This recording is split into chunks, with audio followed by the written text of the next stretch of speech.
and much lesser things that take place in the home they call crime. You know, they'll do anything they can to find something.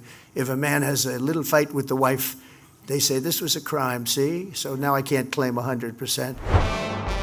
Look, I know that I complain about right-wing Christianity, white Christian nationalism, just run-of-the-mill Christian nationalism, these seven mountain types, these prophets of God who claim to speak for God.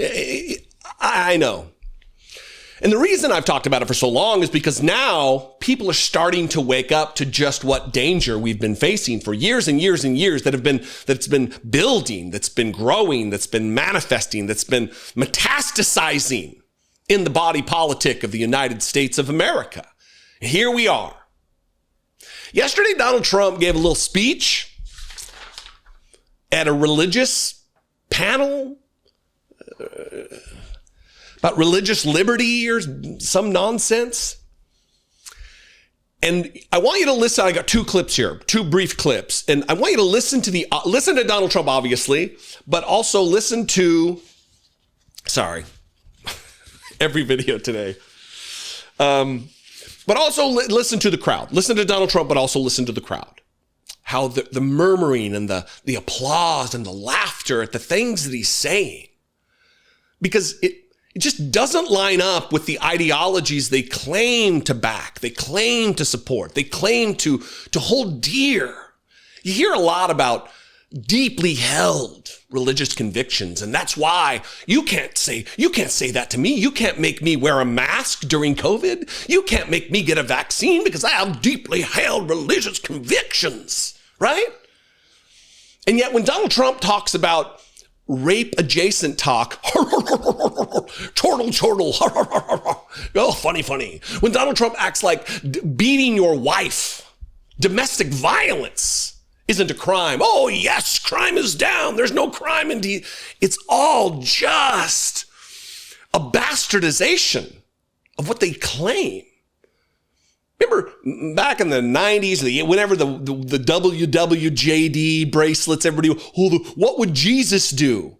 That's a question that needs to be maybe brought back to the fore. What would Jesus do, you sick fucks?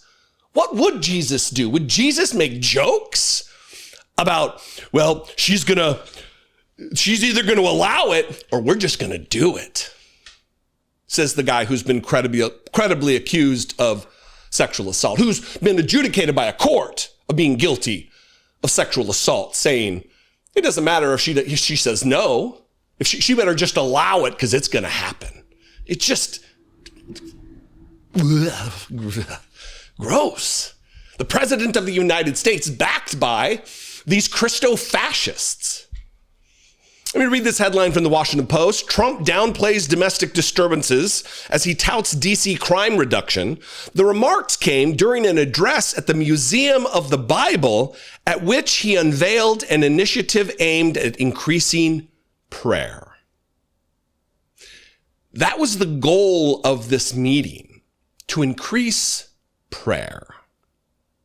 So why would they be so joyous at these comments, at this disgusting remarks of a man who's been credibly accused of both abusing women and children,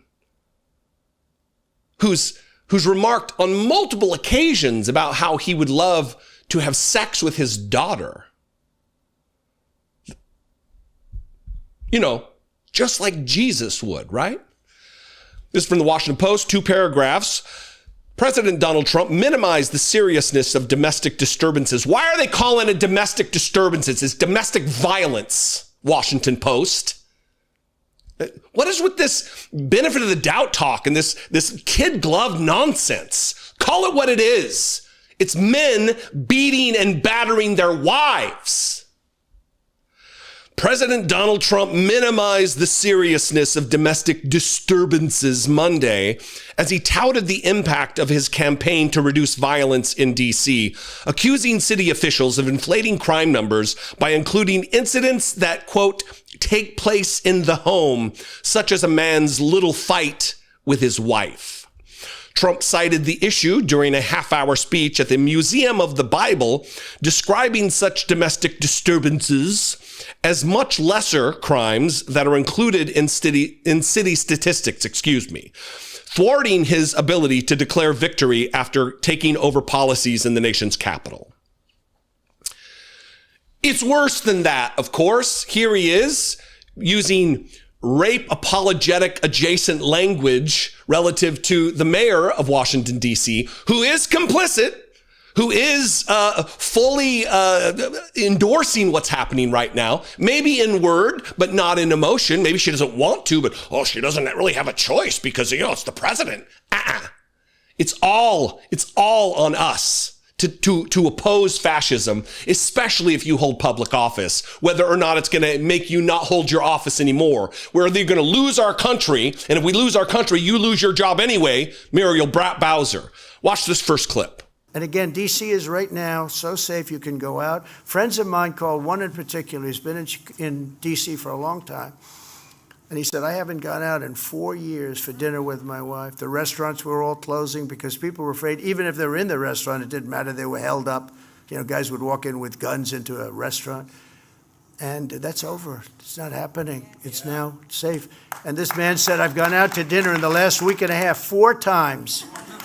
And I am so safe. My wife could meet me at the restaurant. She could walk by herself. There is zero threat. The National Guard working with the police, working with the mayor. The mayor has, that's not her ideology, and now I think it maybe is her ideology. She's taking a lot of heat, too, from the radical left. They don't like that she's allowing it. But look, she's going to either allow it or we'll just do it because, it's just... As the Christian men in the room cackle with delight. First of all, crime was worse 4 years ago when Donald Trump was in office than it is now. Markedly so, in fact. When he says 4 years, I haven't been to a restaurant in 4 years. That's complete bullshit. That's a conversation that did not happen. Or the person he spoke to lied. Because crime was worse 4 years ago than it is now. But she's either gonna allow it, I'm gonna get the quote right. She's gonna either allow it or we'll just do it. Gross. Followed by the cackles.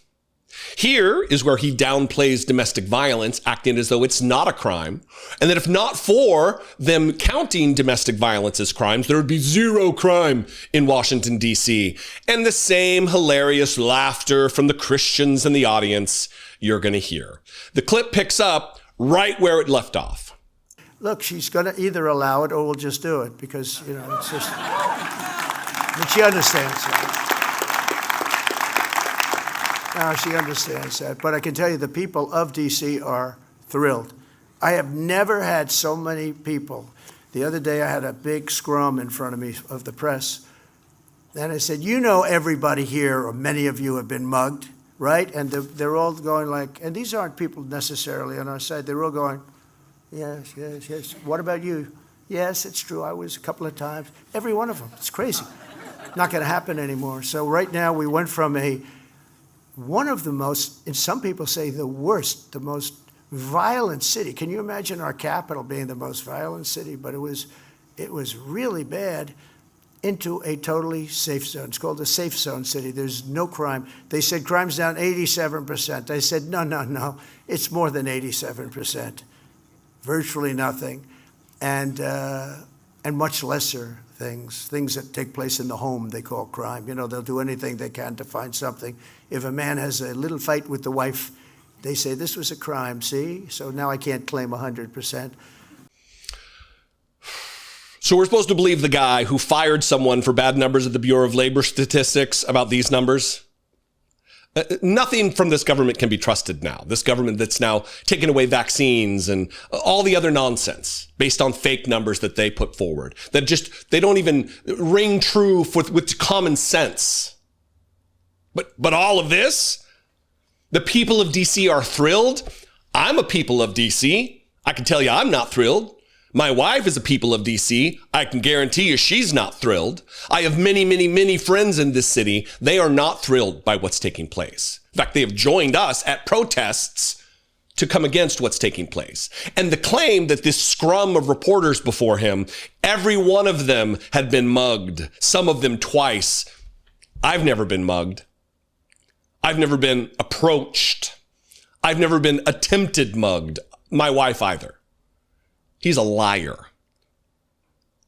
And that's not even a claim. And we know he's a liar. How many lies in the first term? 30,000, 40,000, 50,000? What are we up to now? 100,000? Is Donald Trump trying to set some kind of a fucking record for how many lies he can tell inside of his lifetime? But how sickening for a group of Christian men that you hear cackle as he says what he says. They'll do anything they can find that they can to find something. If a man has a little fight with his wife, they say that was a crime. A man beats his wife, batters his wife, harms his wife and his family. They call that a crime. And they gleeful at that. Because this is what they want. They want women's rights to be curtailed. They want the 19th Amendment to be repealed. They want the men to be the head of the household, this Douglas Wilson ideology. He's starting churches here in Washington, D.C., to which Pete Hegseth goes.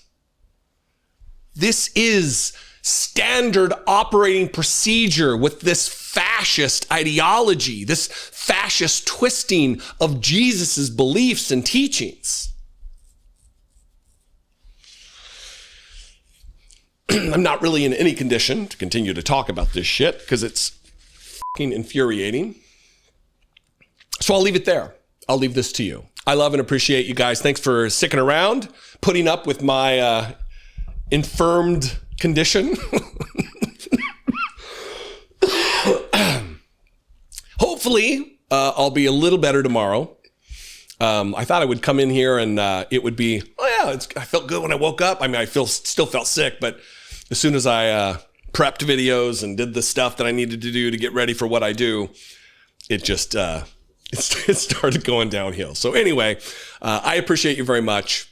I'll be back probably tomorrow. We'll see. Maybe you'll be back to Brittany Page. I would say this, though. I really want to thank Brittany for stepping in for the days that she did. It's not easy at the spur of the moment. One, it's not easy to do this when you don't do this, the thing I do this way. It is kind of a pain in the ass. So show her some love. Go subscribe to her channel over at The Page Perspective, Brittany E. Page on YouTube. She is awesome, fantastic, loyal. The content she produces over there on her channel is second. There's nobody who does a better job. There's not a single channel out there who does a better job than Brittany Page. And she deals with issues that I think you should be very focused on. I think you would be interested in social justice and poverty and just the fundamental rights of all of us. And I think that you would be better for consuming some of that content. So please do me a favor and go subscribe to Brittany Page. Anyway, what do you think? I don't think I left the number. You can comment below. You can also call the voicemail line, 714-576-4054. You can email me daily@dollemore.com. I will see you next time. I'm going to go to bed. Be genuine. Take care of one another.